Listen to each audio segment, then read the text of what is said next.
Chers frères dans le Christ, bonjour et bienvenue à cette méditation en ce jeudi de la première semaine du temps ordinaire. Les deux textes soumis à notre méditation en ce matin nous permettent de partager, je dirais, sur une chose qui me semble être importante, sur la question de gérer les humiliations ou les frustrations liées à une humiliation. Qui de nous ne peut pas dire d'avoir été humilié un jour dans sa vie? Qui de nous ne peut pas dire de porter des blessures liées à les humiliations? Alors pour comprendre mieux, allons dans le texte. La première lecture du livre de Samuel, du premier livre de Samuel, nous raconte de cette bataille d'Israël où ils vont en bataille, et il faut préciser, ceux qui ont le temps qu'ils aillent le lire, et ils vont en bataille contre la vie du prophète Samuel. Et ils vont perdre la première bataille. Qu'est-ce qu'ils font? Frustrés et humiliés, ils reviennent, au lieu de s'asseoir pour faire la révision de ce qui s'est passé.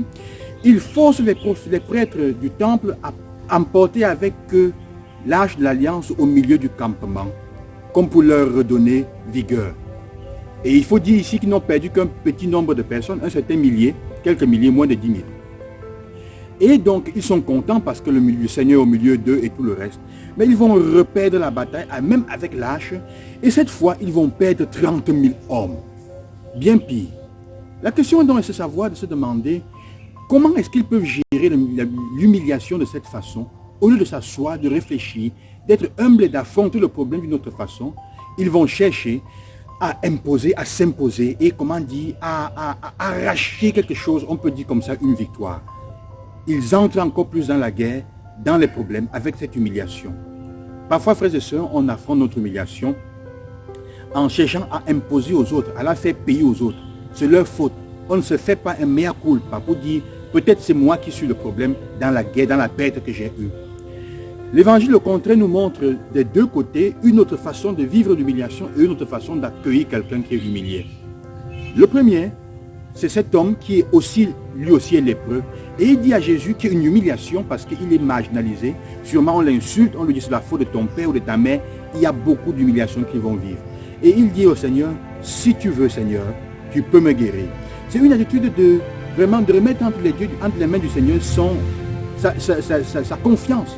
Il n'accuse personne de son sort.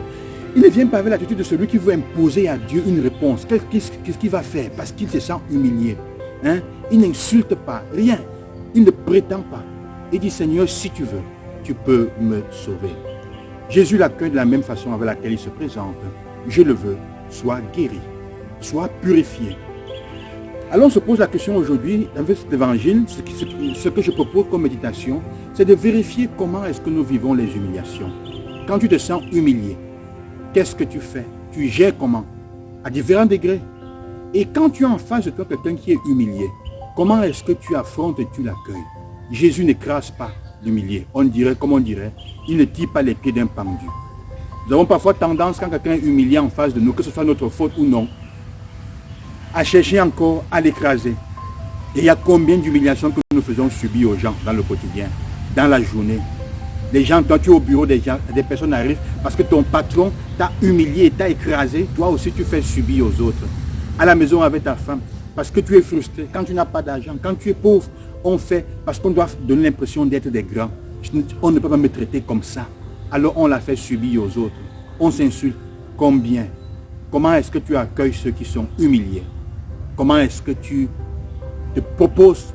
Comment est-ce que tu te mets devant Dieu quand tu es humilié? Et surtout, comment est-ce que tu t'accueilles toi-même quand tu es humilié? Que le Seigneur vous donne la grâce de percevoir cela. Dieu n'humilie personne. Nous n'avons le droit d'humilier personne, même si nous sommes dans la souffrance, n'importe comment.